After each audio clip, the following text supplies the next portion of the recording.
Pendant que je faisais le ménage dans la maison, j'ai trouvé le téléphone secret de mon mari.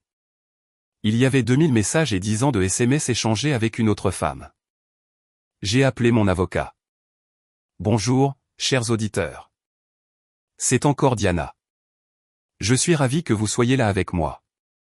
S'il vous plaît, abonnez-vous à ma chaîne et aimez cette vidéo. Et dites-moi également dans les commentaires depuis quelle ville vous m'écoutez. De cette façon, je pourrai voir jusqu'où mon histoire a voyagé. Avant, je pensais avoir une bonne vie. Pas parfaite. Personne n'a une vie parfaite, mais une bonne vie, solide. Le genre de vie qu'on bâtit lentement, brique par brique, au fil d'années de compromis, d'efforts et d'une confiance tranquille envers une autre personne. Marcus et moi étions mariés depuis 14 ans. Nous vivions dans une maison de 4 chambres dans la banlieue de Columbus, dans l'Ohio, avec un potager dans la cour arrière dont je m'occupais chaque printemps, et un golden retriever nommé Biscuit, qui dormait au pied de notre lit. Nous avions 2 enfants, Lily, 12 ans, et Owen, 9 ans. Je travaillais à temps partiel comme hygiéniste dentaire. Marcus était directeur régional des ventes pour une entreprise pharmaceutique. Nous allions à l'église la plupart des dimanches. Nous nous disputions pour savoir à qui c'était le tour d'appeler le plombier. Nous étions, selon toutes les apparences extérieures, une famille américaine tout à fait normale. Je croyais en nous. Ce fut ma première erreur. Non pas de l'aimer, mais d'y croire si complètement que j'ai cessé de prêter attention aux détails. Le premier signal d'alarme est apparu environ 2 ans avant que tout ne s'effondre. C'était un détail, comme le sont toujours les premières fissures dans des fondations. Marcus a commencé à poser son téléphone face contre table sur le comptoir de la cuisine. Toujours. À chaque fois. Avant cela, il laissait l'écran visible, en charge près de la cafetière, totalement indifférent à l'idée que quelqu'un puisse y jeter un coup d'œil. Désormais, il était toujours retourné. Je l'ai remarqué comme on remarque un cadre de tableau légèrement de travers. Rien d'alarmant, juste un peu bizarre. Puis est venue l'habitude de quitter la pièce pour prendre ses appels. Il disait que c'était pour le travail. Il le disait souvent, c'est le travail, Claire. Tu sais ce que c'est avec les comptes régionaux. Et je le croyais parce qu'il avait toujours été un bourreau de travail, parce que ses excuses étaient plausibles. Parce que je lui faisais confiance. Mais les appels sont devenus plus longs. Les soirées dans son bureau à la maison s'étiraient au-delà de 22 heures, puis de 23 heures. Il a commencé à emporter son téléphone dans la salle de bain quand il se douchait. Il s'est mis à dormir avec le téléphone sur sa table de chevet, écran vers le bas, au lieu de le laisser charger à l'autre bout de la pièce comme il l'avait toujours fait. Je me disais que je devenais paranoïaque. J'avais une amie, Dana, qui avait vécu un divorce brutal après avoir découvert la liaison de son mari. Et je me souvenais avoir pensé, je suis tellement désolé pour elle, mais cela ne nous arrivera jamais. Marcus n'était pas ce genre d'homme. Nous avions une histoire. Nous avions des enfants. Nous avions un jardin, un chien et 14 ans de vie commune. Mais la paranoïa ne s'est pas dissipée. Elle s'est juste faite plus discrète, étouffée sous le bruit quotidien de la préparation des paniers repas pour l'école, des trajets pour les entraînements de foot et du rappel à Owen de se brosser les dents. Et puis, un mardi de mars, le bruit s'est arrêté.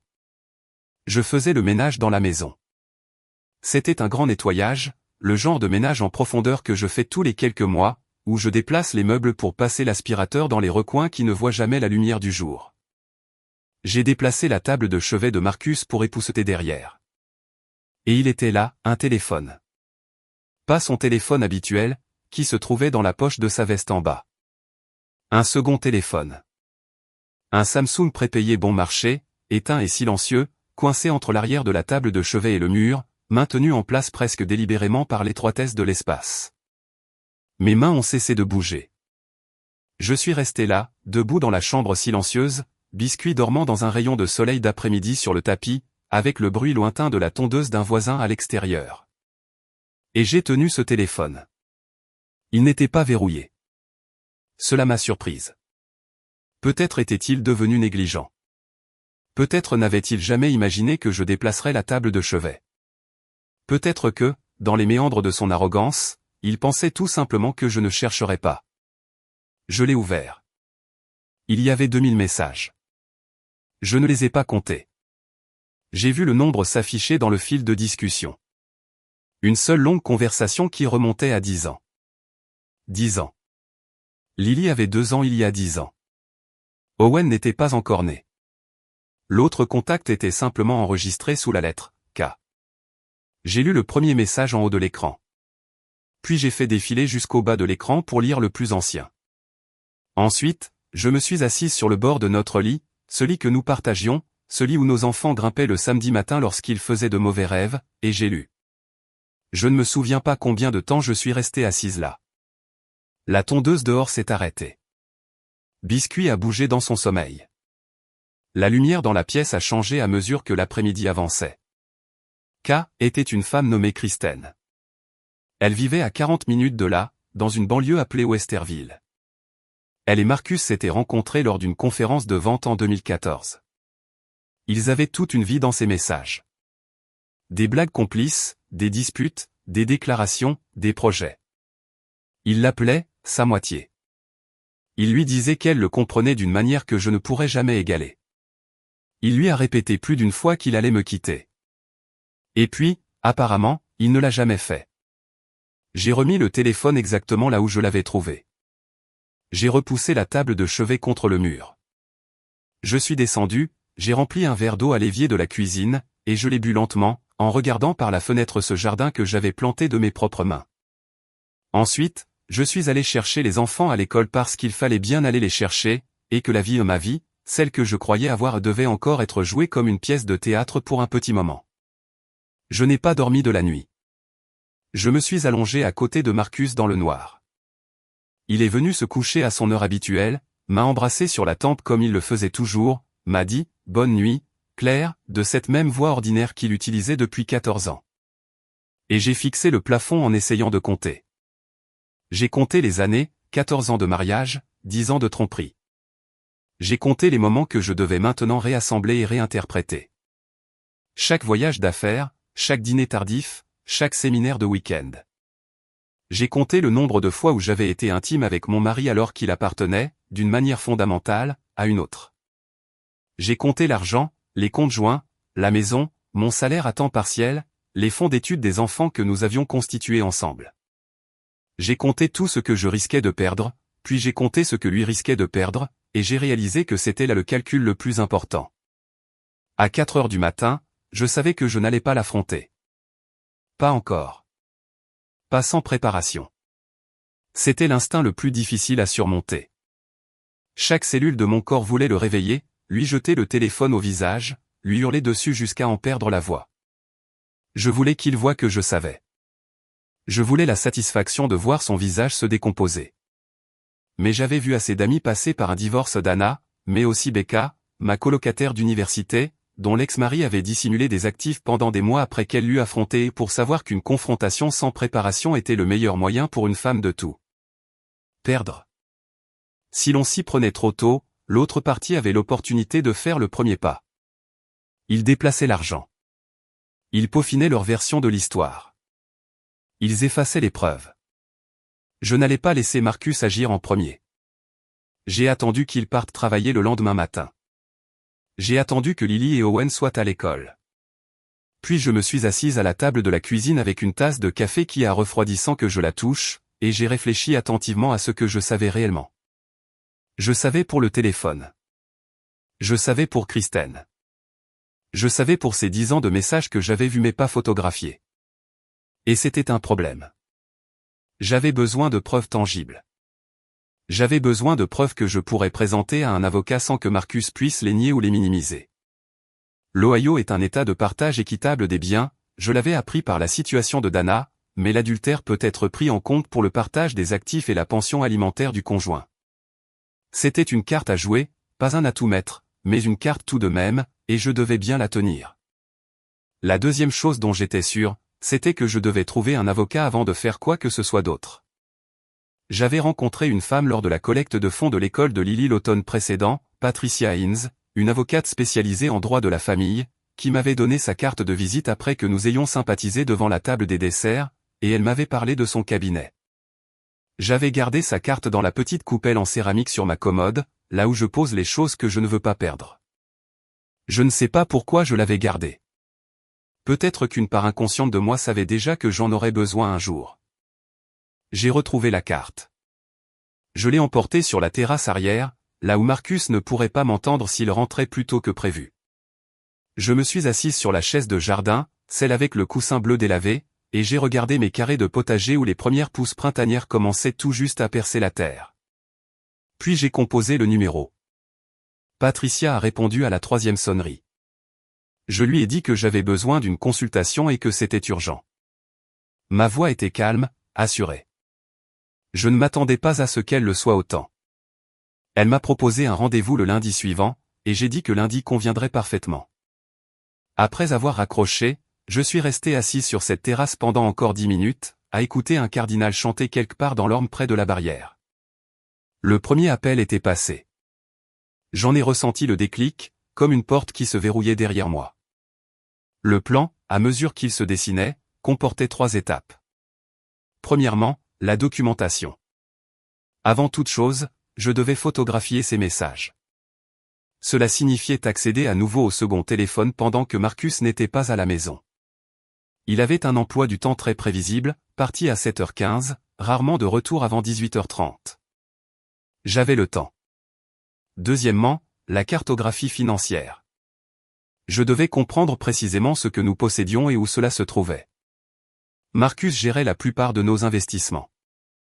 Je payais les factures du ménage. J'ai commencé à fouiller dans notre classeur de documents cet après-midi-là, photographiant les relevés de compte avec mon propre téléphone, dressant un état des lieux que j'aurais dû avoir depuis des années mais que je lui avais fait confiance de gérer. Troisièmement, le silence. Je ne devais en parler à personne, ni à Dana, ni à ma sœur Rachel, à absolument personne tant que je n'aurais pas parlé à Patricia. Moins il y avait de personnes au courant, moins il y avait de risques que cela revienne aux oreilles de Marcus. J'étais terrifié. Je tiens à être honnête sur ce point. Sous la froide lucidité de cette planification, j'avais une peur profonde, viscérale, peur de la confrontation à venir, peur de perdre la maison, peur de ce que le divorce ferait à Lily et Owen, peur de devoir tout recommencer à 41 ans. Cette peur pesait sur ma poitrine comme une pierre, mais elle me rendait aussi extrêmement prudente. Ce soir-là, j'ai préparé le dîner. Des pâtes avec la sauce tomate qu'Owen préférait, et je me suis assise en face de Marcus. Je l'ai regardé raconter sa journée, et j'ai écouté ce ton si particulier qu'il prenait lorsqu'il jouait la comédie de la normalité. Je pouvais l'entendre clairement à présent. Je ne savais pas comment je ne l'avais pas remarqué auparavant. Je lui ai passé le pain. J'ai souri quand il le fallait. J'ai interrogé Lily sur son projet d'histoire. Sous la table, mes mains étaient parfaitement immobiles. Le bureau de Patricia Hines se trouvait au 4e étage d'un immeuble de verre en centre-ville, sobrement professionnel. Avec des photos de famille disposées sur son buffet et une boîte de mouchoirs dans un coin de son bureau, le genre de détail qui vous indique exactement quel type de conversation se déroule dans une pièce. Je suis arrivé 10 minutes en avance. Je me suis assise dans la salle d'attente, les mains croisées sur les genoux, mon téléphone dans mon sac, en pensant à quel point il était étrange de faire quelque chose d'aussi capital dans un endroit aussi ordinaire. Une réceptionniste m'a proposé du café. J'ai refusé. Une femme est sortie du bureau intérieur, les yeux rouges mais l'air digne. Le visage caractéristique de quelqu'un qui vient de pleurer devant son avocat. Je l'ai reconnu de manière abstraite. De la même manière qu'on reconnaît sa destination avant d'y être arrivé. Patricia avait une 60aine d'années, le regard vif, et des cheveux parsemés de fils d'argent attachés en un chignon bas. Elle m'a serré la main, m'a invité à m'asseoir sur la chaise en face de son bureau et m'a dit « Dites-moi ce qui se passe ». Alors, je lui ai tout raconté. Le téléphone, les 2000 messages, les 10 ans de liaison, le nom de Kristen, le fait que je n'avais pas affronté Marcus, que je n'avais déplacé aucun fonds et que je n'avais dit un mot à personne. Elle m'a écouté sans m'interrompre, prenant des notes sur un bloc de papier jaune. Et quand j'ai eu fini, elle m'a regardé un instant et m'a dit « Vous avez géré cela de manière très intelligente jusqu'à présent ». Cette phrase m'a touché plus durement que je ne m'y attendais. J'avais tout gardé en moi si fermement qu'un seul mot de validation a failli me faire fondre en larmes. J'ai gardé un visage de marbre. Elle m'a expliqué les lois sur le divorce de l'Ohio avec l'efficacité de quelqu'un qui l'avait fait des centaines de fois, le partage équitable des biens, l'incidence de l'adultère sur l'octroi de la pension alimentaire, l'importance des preuves. Elle m'a dit que je devais photographier les messages sur le second téléphone le plus tôt possible, car le fait de les avoir vus ne constituait pas une preuve juridique. Et elle m'a donné des instructions précises, photographier chaque écran de manière lisible, y inclure le nom du contact et les dates, et sauvegarder chaque image sur un compte cloud auquel Marcus n'avait pas accès. Elle m'a aussi dit une chose à laquelle je n'avais pas pensé, si Marcus découvrait que je consultais un avocat avant de l'affronter, il pourrait prendre des mesures préventives. Pas nécessairement illégales, disait-elle, mais stratégiques. Il pourrait commencer à déplacer des fonds non bloqués ou à construire sa propre version des faits. Elle m'a recommandé d'agir rapidement et en toute discrétion. Je suis rentré chez moi et j'ai attendu. L'occasion s'est présentée un jeudi. Marcus est parti à 7h10.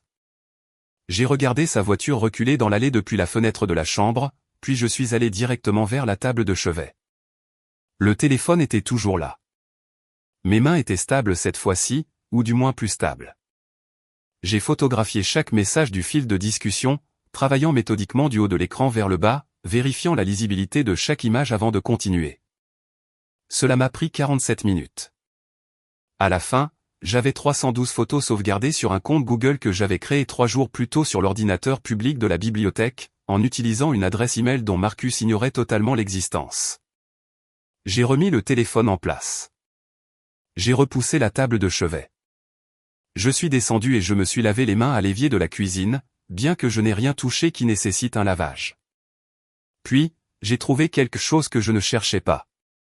En parcourant les dossiers financiers cet après-midi-là, pour croiser les relevés de comptes d'investissement que Patricia m'avait conseillé de rassembler, j'ai découvert un compte de courtage dont j'ignorais l'existence.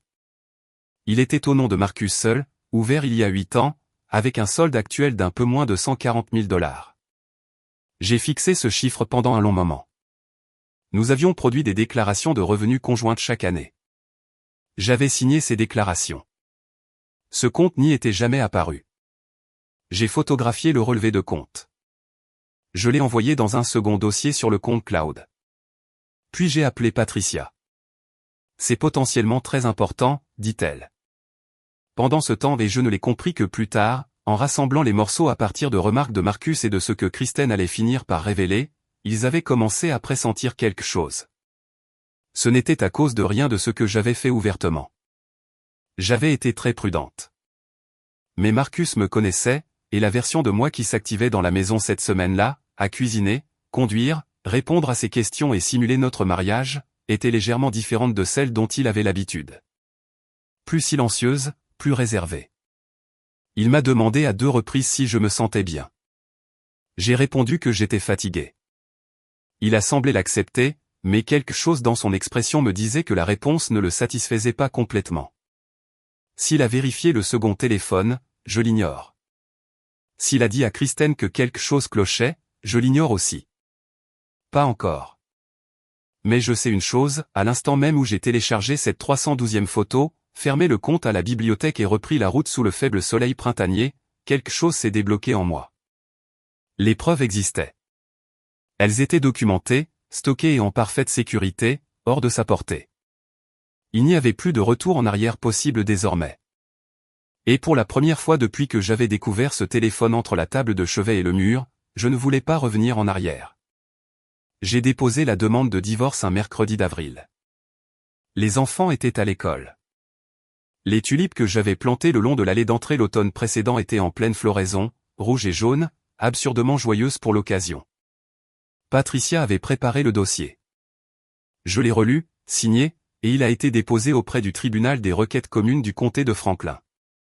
L'assignation serait remise à Marcus à son bureau, ce que Patricia avait recommandé plutôt qu'à la maison, pour des raisons de traçabilité légale et de gestion des émotions.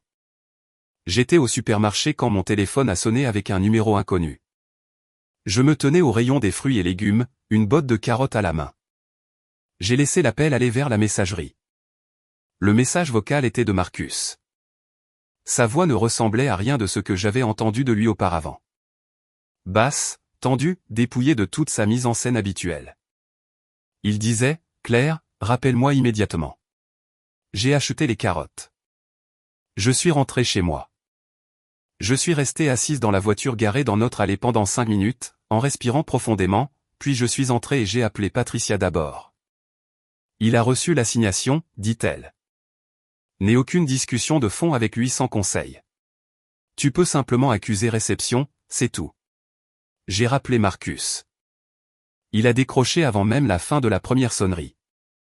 La conversation qui a suivi a été la première fois en 14 ans où j'ai vu, ou plutôt entendu, qui il était réellement sans l'armature sociale qu'il avait construite autour de lui. Il n'avait aucun regret. Il n'éprouvait aucun remords. Il était furieux de cette manière si particulière qu'ont les gens pris sur le fait et qui estiment, d'une façon ou d'une autre, que l'infraction réside dans le fait d'avoir été découvert. Il m'a accusé d'espionnage. Il m'a reproché d'avoir fait intervenir des avocats avant de lui en parler. Il a dit et je l'ai noté par écrit juste après car je savais que je devais m'en souvenir mot pour mot, tu n'as aucune idée de ce que tu es en train de déclencher, Claire. Aucune idée. 3 jours plus tard, Kristen m'a appelé. J'ignore comment elle a obtenu mon numéro. Je soupçonne Marcus de le lui avoir donné, ce qui en dit long sur la qualité de son discernement sous pression. Elle a appelé un samedi matin, pendant que je préparais le petit déjeuner des enfants. Je suis sorti sur la terrasse arrière et j'ai refermé la porte. Sa voix n'était pas celle à laquelle je m'attendais. Elle n'était pas agressive, du moins pas au début. Elle était presque conciliante, ce qui était encore pire. Elle disait qu'elle voulait que je comprenne que Marcus et elle avaient quelque chose de réel, qu'elle n'essayait pas de détruire ma famille, et que nous pouvions sûrement trouver un arrangement qui conviendrait à tout le monde. Puis, constatant que je ne réagissais pas comme elle le souhaitait, son ton a changé. Elle m'a dit que j'allais passer pour une femme très aigrie et très difficile devant le tribunal. Elle m'a dit que Marcus disposait de ressources dont je n'avais pas conscience. Elle m'a dit et je veux être tout à fait précise ici que je devais réfléchir très attentivement à ce que j'étais prête à perdre. C'était une menace déguisée en sollicitude, mais une menace indubitable. J'ai répondu « Merci pour votre appel, Kristen ». Et j'ai raccroché. J'ai rapporté ces 2 conversations à Patricia, l'appel de Marcus et celui de Kristen. Elle était très satisfaite de la façon dont j'avais géré les 2 situations. Et elle m'a dit que la menace de Kristen était en réalité potentiellement utile. Les gens qui vous menacent avant un procès, expliquait-elle, ont tendance à continuer de le faire pendant la procédure. Et cela dessine un comportement récurrent. Ce qu'ils ne savaient pas encore, c'est ce que nous avions entre les mains. Ils savaient que j'avais engagé une avocate et déposé une demande. Ils ne savaient rien des 312 photographies. Ils ignoraient tout du compte de courtage de 140 000 $. Ils pensaient avoir affaire à une épouse blessée agissant sous le coup de l'émotion. Ils se trompaient. Patricia a déposé une requête demandant la divulgation complète de la situation financière, ce qui est standard dans les procédures de divorce dans l'Ohio. La requête faisait également référence à l'existence d'actifs non divulgués, en citant les relevés de compte que j'avais photographiés. L'avocat de Marcus il en avait engagé un rapidement, et très cher à déposer une réponse techniquement coopérative, mais qui cherchait à gagner du temps. Tout au long de cette période, le comportement de Marcus à la maison s'est dégradé. Il y vivait toujours, nous n'avions pas encore réglé ce point. L'atmosphère est devenue ce que je ne peux décrire que comme sous haute pression. Il ne haussait pas le ton devant les enfants, il faisait attention à cela. Mais dans les moments intermédiaires, quand il n'était pas là, il se montrait froid et d'une vigilance hostile qui m'effrayait à un point que je m'efforçais de ne pas lui laisser voir. Après le dépôt de la réponse à la requête de divulgation financière de Patricia, et une fois passée la crise immédiate de la première confrontation, je me suis accordé 4 jours de répit. J'ai pris la route jusqu'à chez ma sœur Rachel, à Cincinnati. J'ai dit aux enfants que c'était une petite virée entre filles, ce qu'ils ont accepté avec la confiance flexible des enfants. Et je n'ai presque rien fait pendant 4 jours, si ce n'est dormir, manger les bons petits plats de Rachel et me promener dans son quartier en soirée. Je ne regardais plus mon téléphone après 19 heures. Je ne pensais pas à la procédure plus que nécessaire. Je suis revenue plus forte. Je suis revenue prête. À mon retour de chez Rachel, Marcus s'était installé dans la chambre d'amis. J'ignore si c'était sa décision ou le conseil de son avocat. Peu importait. Cette nouvelle disposition donnait à la maison des airs de 2 camps militaires partageant une frontière commune, ce qui d'une certaine manière était un soulagement. Il n'y avait plus de silence nocturne pesant dans l'obscurité. Plus de baisers sur la tempe que je devais accepter sans tressaillir. La première tentative de séduction a eu lieu la semaine suivante.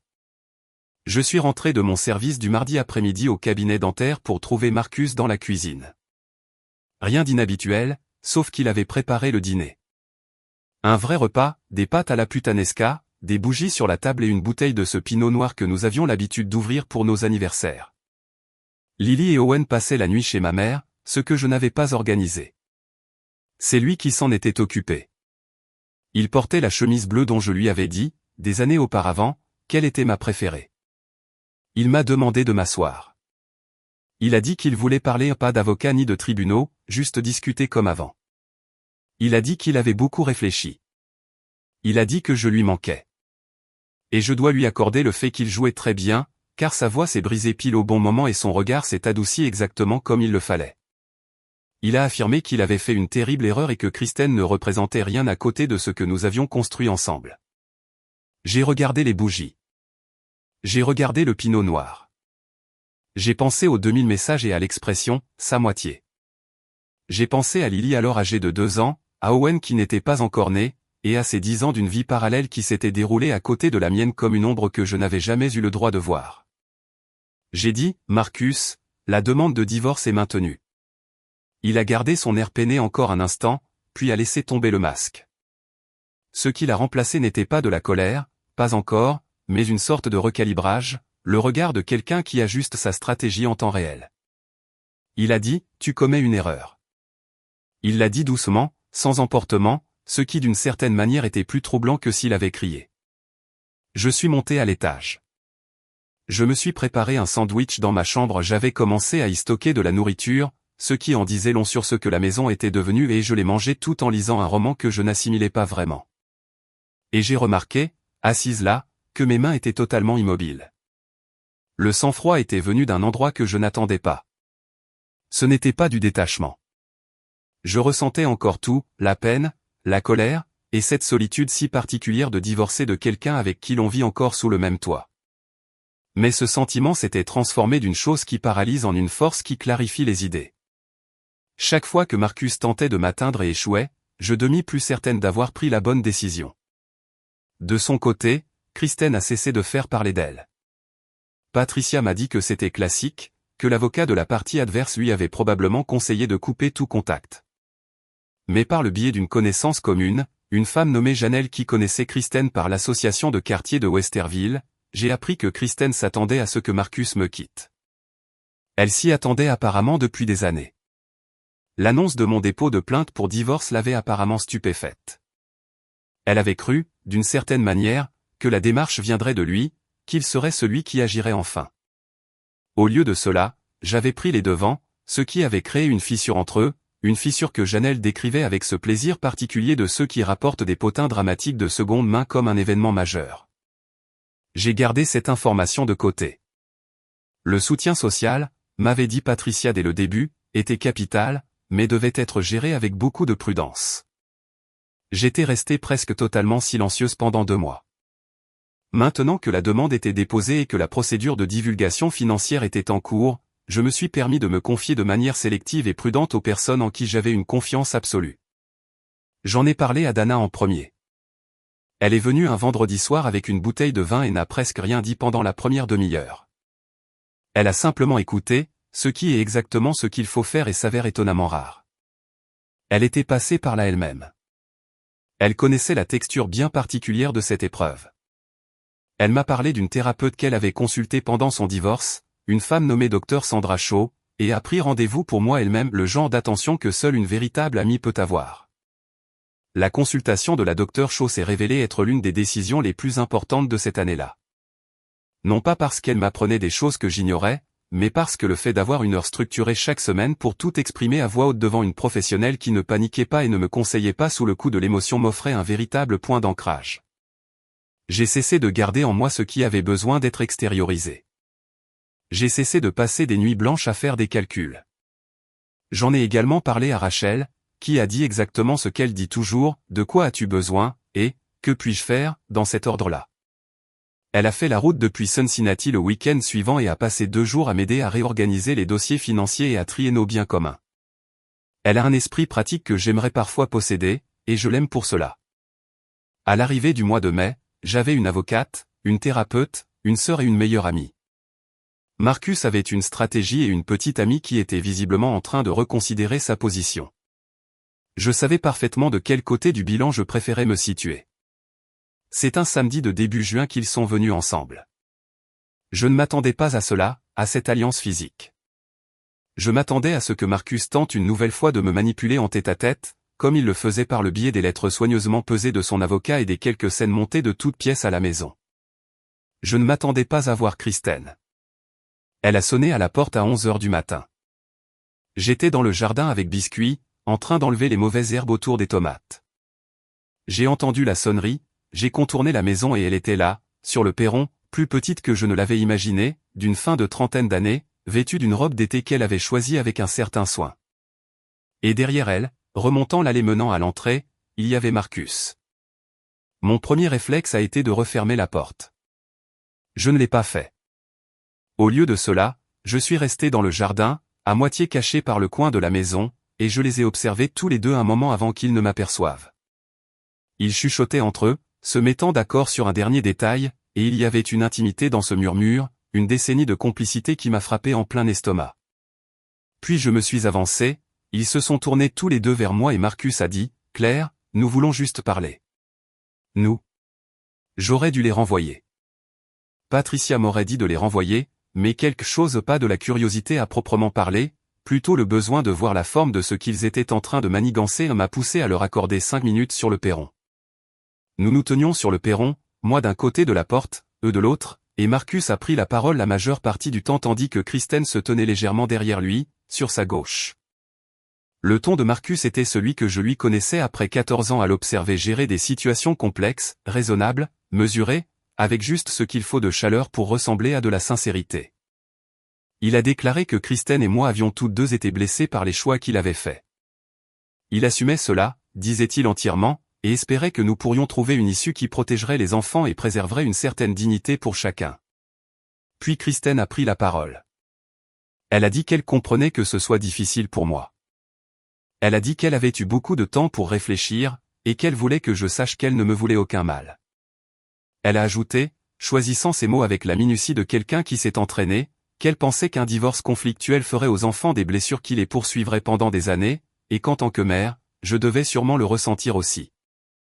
Et il était là, le point sensible, les enfants, le plus vieux levier émotionnel dans ce genre de discussion.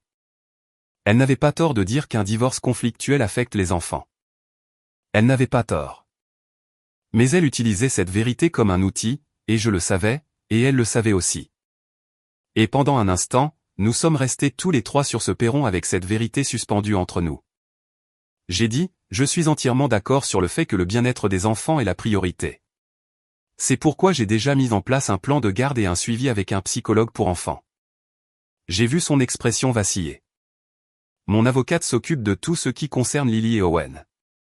Si l'avocat de Marcus souhaite discuter des modalités de garde, les coordonnées de Patricia Hines sont dans le dossier. Puis j'ai ajouté, s'il n'y a rien d'autre, je dois retourner à mon jardin. Marcus a fait un pas en avant, un pas de manière agressive, mais un pas tout de même. Sa voix s'est faite plus basse. Il a dit, Claire, si tu vas jusqu'au tribunal, des choses vont ressortir, des choses que tu ne voudrais pas que Lily apprenne. Des choses sur toi, sur la façon dont tu as géré la situation. Il faisait allusion à ma consultation d'une avocate avant de lui parler.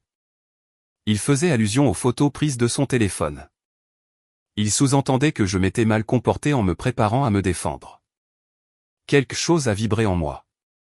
Je n'appellerais pas cela de la colère à proprement parler. C'était plus froid que de la colère. C'était la prise de conscience brute de la distance qu'il était prêt à parcourir pour s'en sortir. J'ai dit, je signalerai à mon avocate que vous êtes passé. Je suis entré et j'ai refermé la porte. Je les ai entendus sur le perron pendant encore 1 minute. La voix de Kristen, basse et pressante, la réponse de Marcus, puis des bruits de pas s'éloignant sur l'allée. Je suis resté debout dans le couloir, le dos contre la porte close, le cœur battant à tout rompre. Et j'ai respiré. Avais-je peur? Oui.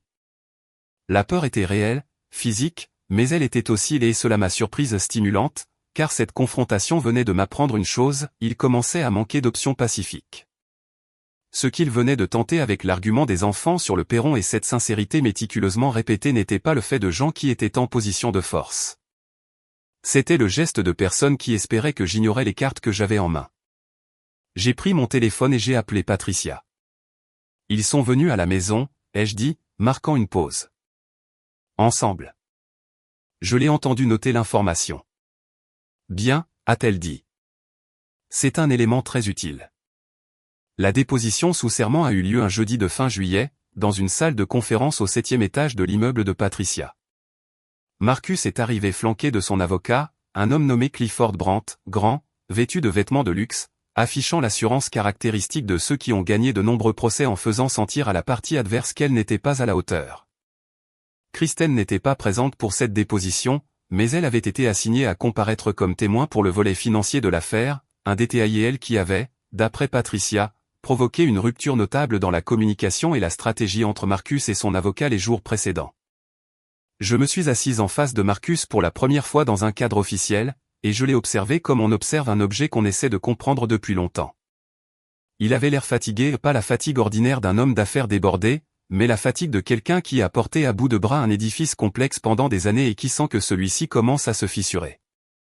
Clifford Brandt était venu bien décidé à imposer l'idée que j'étais une épouse aigrie, menant une campagne agressive motivée par la vengeance plutôt que par des griefs légitimes. Il était doué.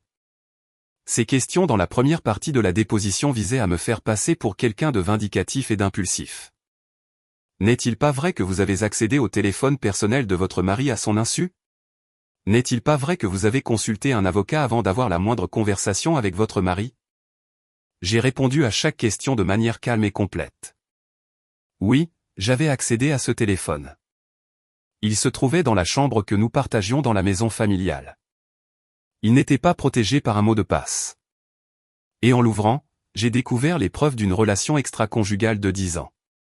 Oui, j'avais consulté une avocate avant d'affronter mon mari. Patricia m'avait parfaitement préparé à cela, une femme qui découvre les preuves d'une tromperie de longue date et s'assure discrètement les services d'un conseiller juridique avant d'agir ne fait pas preuve d'agressivité. Elle fait preuve de prudence. J'ai laissé ce mot infuser dans la pièce. Puis Patricia a commencé sa partie. Elle a présenté les 312 photographies. Elle l'a fait méthodiquement, le nom du contact, les dates des messages, des échanges spécifiques qu'elle avait sélectionnés pour leur pertinence par rapport à la tromperie au sein du mariage. J'ai observé l'expression de Marcus à la présentation de chaque document. Il est resté maître de lui-même, la plupart du temps. Mais il y a eu un moment, alors que Patricia lisait à haute voix un message de 2017 dans lequel Marcus disait à Kristen qu'il avait décidé de rester pour l'instant parce que partir lui coûterait trop cher, où une expression a traversé son visage. Ce n'était ni de la tristesse ni de la honte, c'était du pur calcul, brièvement exposé au grand jour. Puis est venu le tour du compte de courtage. Clifford Brandt avait été informé de son existence par le processus standard de divulgation financière, mais la manière dont Patricia l'a introduit lors de la déposition en établissant la chronologie de son ouverture. La régularité des transferts qui y étaient effectués et son absence totale de nos déclarations de revenus communes sur une période de 8 ans n'était pas une simple présentation d'informations. C'était de l'architecture légale. Elle était en train de bâtir un dossier solide. La première défense de Marcus a été de prétendre qu'il m'avait parlé de ce compte de vive voix des années auparavant et que j'avais tout simplement oublié. Lorsque Patricia lui a demandé de préciser quand cette conversation avait eu lieu, la date, le contexte et ce qu'il m'avait dit exactement, sa réponse a été très floue. Elle a demandé des éclaircissements. Il a donné une autre réponse tout aussi vague. Elle a relu sa première déclaration, « Pouvez-vous m'aider à comprendre cette contradiction ?» Clifford s'est penché et a murmuré quelques mots à l'oreille de Marcus. Marcus a dit qu'il souhaitait faire une pause de quelques instants. Patricia a acquiescé d'un signe de tête et s'est assise en croisant les mains sur la table, avec la patience infinie de quelqu'un qui a toute la journée devant lui. Lorsque la séance a repris, Marcus a complètement changé de version. Le compte était en réalité destiné à me faire une surprise, une épargne retraite qu'il prévoyait de me révéler plus tard. Ce récit était nouveau, en totale contradiction avec le premier et, comme Patricia l'a souligné, étayé par aucun document ni aucune correspondance en ce sens sur une période de 8 ans. La déposition a duré 4 heures. À mi-parcours, Clifford Brandt avait cessé d'afficher sa superbe assurance pour adopter une posture défensive de limitation des dégâts, l'attitude beaucoup moins confortable d'un avocat qui gère les avaries plutôt que de construire une argumentation solide. Marcus répondit aux questions avec une prudence de plus en plus laborieuse et une cohérence décroissante, modifiant ses réponses précédentes, nuançant ses déclarations, demandant à ce qu'on lui répète les questions. Je suis resté assise à observer, sans prononcer un mot à moins qu'on ne me le demande. Ma voix, quand je parlais, était posée.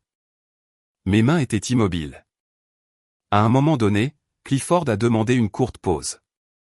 Dans le couloir, derrière la cloison vitrée, j'ai vu Marcus parler à son avocat avec une intensité qui ressemblait fort à du désespoir. La réponse de Clifford a été brève.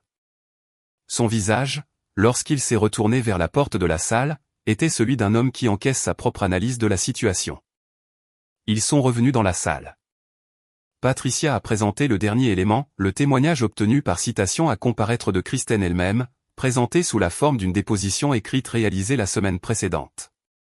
Kristen avait répondu aux questions avec l'aide de son propre avocat, et ses réponses, visant sans doute à minimiser sa responsabilité et, par extension, celle de Marcus, contenaient plusieurs détails contredisant directement la version de Marcus sur la chronologie et la nature de leur relation, pas de manière spectaculaire, mais précisément sur ces petits points factuels qui font toute la différence dans un document juridique. Marcus a regardé les feuilles que Patricia faisait glisser sur la table. Il les a observées pendant un long moment. Puis il m'a regardé pour la première fois depuis le début de la séance. Et j'ai vu passer dans ses yeux quelque chose que je ne qualifierais pas de surprise, car je pense qu'il m'avait toujours su capable de me défendre. Ce que j'ai vu, c'était l'effondrement de sa certitude que je n'agirais pas. J'ai soutenu son regard sans ciller. Patricia a alors déclaré, « Je pense que nous pouvons maintenant discuter des termes d'un accord. » Les négociations pour l'accord ont duré 6 semaines. Clifford Brandt a commencé par une proposition que Patricia m'a décrite, avec un sourire entendu, comme particulièrement optimiste pour Marcus. Elle m'accordait la maison, une garde partagée selon un calendrier spécifique et une pension alimentaire calculée à un niveau qui ne tenait compte ni de la durée du mariage, ni des actifs dissimulés. Elle traitait le compte de courtage comme un dossier à part, à régler indépendamment. Patricia a refusé en mon nom et a soumis une contre-proposition. S'est ensuivi un échange de documents que j'ai principalement observé de loin, recevant des points réguliers de Patricia, posant des questions précises et résistant à l'envie de suivre le moindre développement minute par minute. J'avais appris au cours de ces mois que la pire chose à faire était de traiter la procédure juridique comme une situation que je devais contrôler en temps réel. Patricia s'en chargeait. Mon rôle était d'être patiente et d'exprimer clairement mes exigences. Mes exigences étaient simples, la maison, pour que Lily et Owen puissent rester dans leur district scolaire et conserver leurs repères, l'intégration complète du compte de courtage dans la masse des biens communs à partager. Une pension alimentaire qui reflète nos 14 années de mariage et mon choix, fait à l'époque avec l'accord et l'encouragement de Marcus.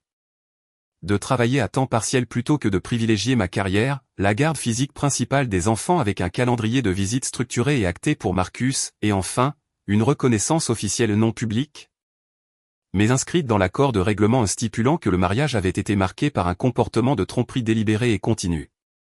C'est sur cette clause de reconnaissance de tromperie que l'équipe de Marcus s'est battue le plus farouchement. Cela m'a surprise au début, puis plus du tout. C'était la seule chose qui ne pouvait pas être négociée stratégiquement ou compensée financièrement. C'était simplement la vérité, écrite noir sur blanc, et c'était apparemment la partie la plus intolérable pour lui. Patricia a tenu bon. Elle m'avait assuré qu'elle ne céderait pas, et elle a tenu parole. L'accord final a été signé un mardi de début septembre dans le même immeuble où s'était déroulée la déposition, mais dans une salle de conférence différente, plus petite, avec une fenêtre donnant sur la rue où les passants marchaient sous le soleil du matin. Totalement indifférent à ce qui se jouait au 4e étage. J'ai apposé ma signature à 6 endroits différents. Marcus a signé en face de moi, de l'autre côté de la table, et j'ai remarqué que sa main tremblait légèrement en tenant le stylo. Voici ce que j'ai obtenu, la maison, avec la prise en charge du prêt immobilier intégré dans l'accord, 60% de la totalité des biens communs, y compris l'intégralité du compte de courtage. Ce qui portait la somme globale à un peu plus de 480 000 $, une pension alimentaire sur 8 ans d'un montant suffisant pour me permettre de retravailler à plein temps dans mon domaine, de rebâtir ma carrière et mon indépendance financière. Tout en subvenant aux besoins des enfants sans aucune instabilité, la garde physique principale de Lily et Owen, Marcus disposant d'un droit de visite un week-end sur 2 et un soir par semaine, un calendrier qui correspondait à la répartition réelle de la garde des enfants durant notre vie commune, prouvé par les dossiers scolaires, les historiques de rendez-vous médicaux et les plannings d'activités que j'avais fournis, et enfin, la fameuse clause de reconnaissance. Dans l'accord final signé, figurait un paragraphe rédigé dans un langage juridique froid, précis et incontestable, déclarant que le mariage avait été marqué par une relation extra-conjugale de longue durée constituant une rupture substantielle du contrat de mariage et un facteur déterminant de sa dissolution. Je l'ai lu 3 fois avant de signer. Clifford Brandt a serré la main de Patricia avec le professionnalisme de quelqu'un de très doué pour masquer ses émotions. Marcus ne m'a pas jeté un regard en quittant la pièce. Il est sorti avec Clifford, ils ont descendu le couloir et les portes de l'ascenseur se sont refermées sur eux. C'était tout. 14 ans de vie commune, 6 signatures, un ascenseur. Patricia m'a accompagné jusqu'à ma voiture. Elle m'a dit, « Tu as bien géré. Tu as fait exactement ce qu'il fallait. » Elle l'a dit simplement, de manière factuelle, et c'est exactement ce dont j'avais besoin. Pas de grandes effusions, pas de célébration triomphale, juste l'avis honnête d'une personne en qui j'avais confiance. Je suis rentré chez moi. Les tulipes que j'avais plantées le long de l'allée étaient fanées depuis longtemps, mais les tomates que j'avais semées en mars produisaient en abondance dans l'arrière-cour, rouges et lourdes sur leurs tiges. J'ai retiré les vêtements que j'avais mis pour la signature, j'ai enfilé un vieux jean et un t-shirt délavé, et je suis allé au jardin. Biscuit m'a accompagné, s'est affalé dans l'herbe et s'est endormi sous la tiédeur de ce mois de septembre. J'ai cueilli des tomates pendant un long moment. Je ne pensais à rien de particulier. J'étais simplement là, à cueillir des tomates dans mon jardin, devant ma maison. L'après-midi était doux et silencieux, Biscuit respirait calmement dans l'herbe, et cela me suffisait. 1 an et demi après la signature de l'accord, je peux vous dire à quoi ressemble ma vie, et elle ressemble à quelque chose que je n'aurais jamais pu imaginer lorsque je me tenais dans cette chambre avec ce téléphone caché entre les mains. La maison est à moi. Pleinement, quotidiennement, concrètement à moi. J'ai repeint le salon dans un vert profond que j'adore, bien que tout le monde dans mon entourage ait un avis bien arrêté sur la question.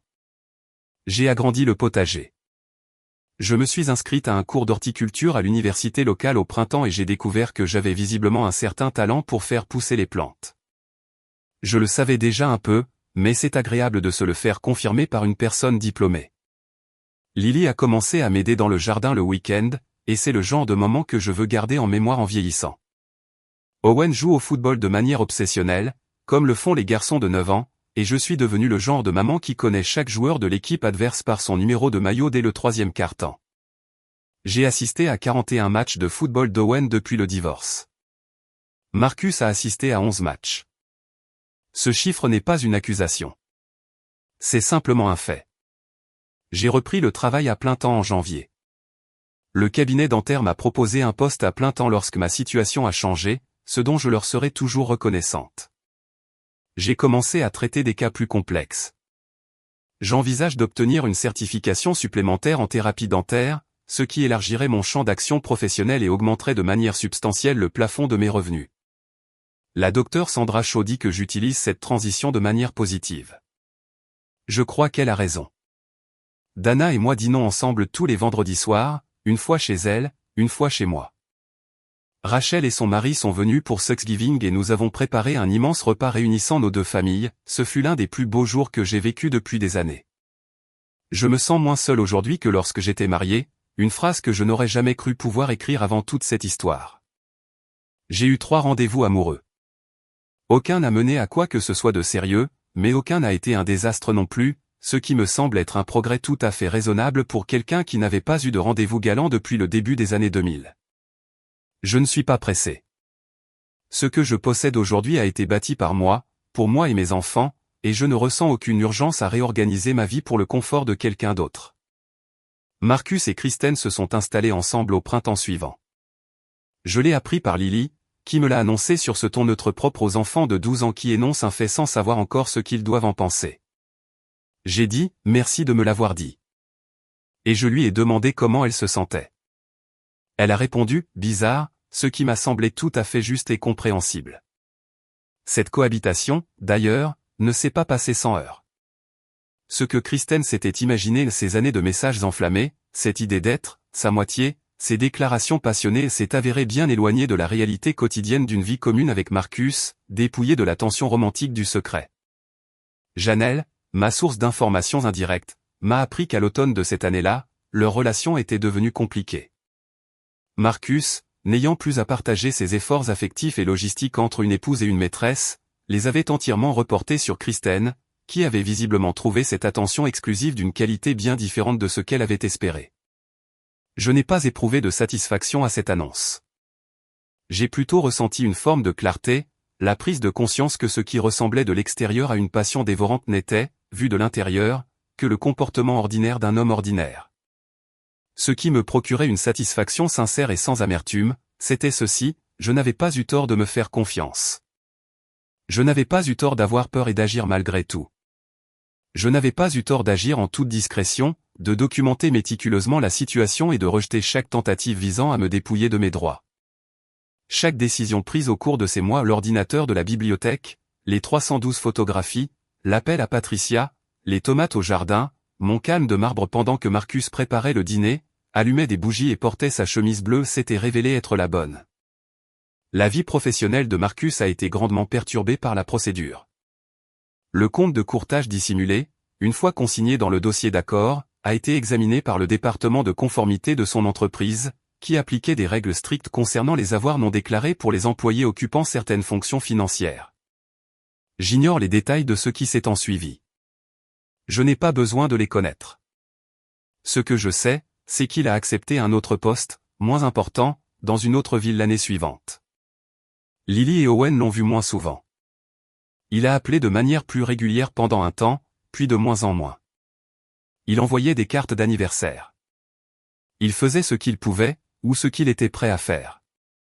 Et je me suis concentré sur ce que je pouvais contrôler, tout ce qui se trouvait à l'intérieur de ma maison, mon jardin et le quotidien de mes enfants. Kristen, d'après les dernières nouvelles reçues de Janelle que je devrais probablement cesser d'utiliser comme source de renseignement, mais que je n'ai pas encore coupée, n'était plus avec Marcus depuis l'hiver dernier. Elle aurait commencé une formation pour obtenir une licence d'agent immobilier. J'espère que cela fonctionnera pour elle. Je le dis avec seulement une pointe d'ironie. Il y a une paix bien particulière qui s'installe quand on a survécu à une épreuve qu'on ne pensait pas surmonter.